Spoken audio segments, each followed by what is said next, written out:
I'm here today to talk about our relationship with China and several new measures to protect American security and prosperity. China's pattern of misconduct is well known. For decades, they've ripped off the United States like no one has ever done before. Hundreds of billions of dollars a year were lost dealing with China, especially over the years during the prior administration. China raided our factories, offshored our jobs, gutted our industries, stole our intellectual property, and violated their commitments under the World Trade Organization. To make matters worse, they are considered a developing nation, getting all sorts of benefits that others, including the United States, are not entitled to. But I have never solely blamed China for this. They were able to get away with the theft like no one was able to get away with before because of past politicians and, frankly, past presidents. But unlike those who came before, my administration negotiated and fought for what was right. It's called fair and reciprocal treatment. China has also unlawfully claimed territory in the Pacific Ocean, threatening freedom of navigation and international trade.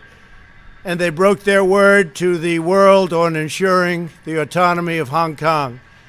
The United States wants an open and constructive relationship with China, but achieving that relationship requires us to vigorously defend our national interests. The Chinese government has continually violated its promises to us and so many other nations. These plain facts cannot be overlooked or swept aside. The world is now suffering as a result of the malfeasance of the Chinese government. China's cover-up of the Wuhan virus allowed the disease to spread all over the world, instigating a global pandemic that has cost more than 100,000 American lives and over 1 million lives worldwide. Chinese officials ignored their reporting obligations to the World Health Organization and pressured the World Health Organization to mislead the world when the virus was first discovered by Chinese authorities. Countless lives have been taken and profound economic hardship has been inflicted all around the globe. They strongly recommended against me doing the early ban from China, but I did it anyway and was proven to be 100% correct.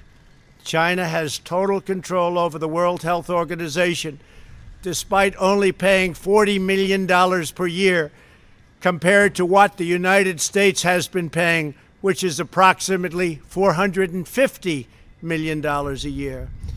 We have detailed the reforms that it must make and engage with them directly, but they have refused to act. Because they have failed to make the requested and greatly needed reforms, we will be today terminating our relationship with the World Health Organization and redirecting those funds to other worldwide and deserving urgent global public health needs. The world needs answers from China on the virus. We must have transparency. Why is it that China shut off infected people from Wuhan to all other parts of China? It went nowhere else. It didn't go to Beijing. It went nowhere else. But they allowed them to freely travel throughout the world, including Europe and the United States. The death and destruction caused by this is incalculable. We must have answers, not only for us, but for the rest of the world. This pandemic has underscored the crucial importance of building up America's economic independence, reshoring our critical supply chains, and protecting America's scientific and technological advances. For years, the government of China has conducted illicit espionage to steal our industrial secrets, of which there are many.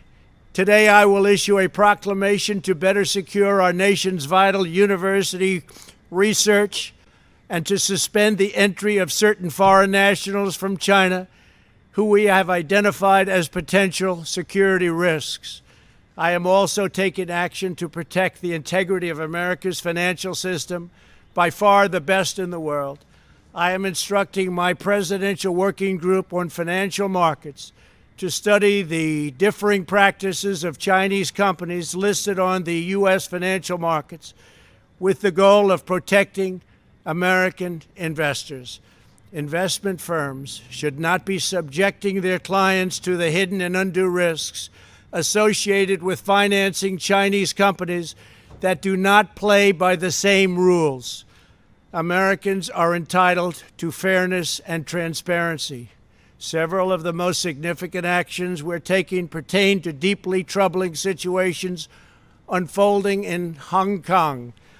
This week, China unilaterally imposed control over Hong Kong security.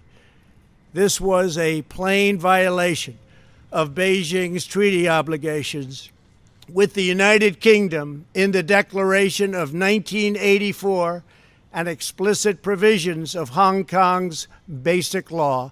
It has 27 years to go. The Chinese government's move against Hong Kong is the latest in a series of measures that are diminishing the city's long-standing and very proud status. This is a tragedy for the people of Hong Kong, the people of China, and indeed the people of the world. China claims it is protecting national security. But the truth is that Hong Kong was secure and prosperous as a free society. Beijing's decision reverses all of that. It extends the reach of China's invasive state security apparatus into what was formerly a bastion of liberty. China's latest incursion, along with other recent developments that degraded the territory's freedoms, makes clear that Hong Kong is no longer sufficiently autonomous to warrant the special treatment that we have afforded the territory since the handover. China has replaced its promised formula of one country, two systems with one country, one system.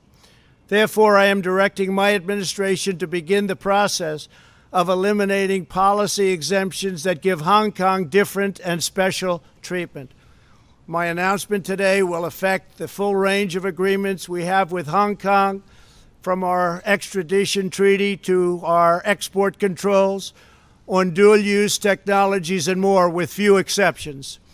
We will be revising the State Department's travel advisory for Hong Kong to reflect the increased danger of surveillance and punishment by the Chinese state security apparatus. We will take action to revoke Hong Kong's preferential treatment as a separate customs and travel territory from the rest of China. The United States will also take necessary steps to sanction PRC and Hong Kong officials directly or indirectly involved in eroding Hong Kong's autonomy and just, if you take a look, absolutely smothering Hong Kong's freedom. Our actions will be strong. Our actions will be meaningful. More than 2 decades ago, on a rainy night in 1997, British soldiers lowered the Union flag and Chinese soldiers raised the Chinese flag in Hong Kong. The people of Hong Kong felt simultaneously proud of their Chinese heritage and their unique Hong Kong identity. The people of Hong Kong hoped that in the years and decades to come, China would increasingly come to resemble its most radiant and dynamic city.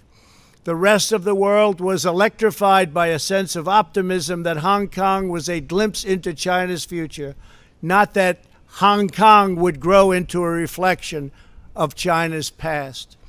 In every decision, I will continue to proudly defend and protect the workers, families, and citizens of the United States of America. Thank you very much.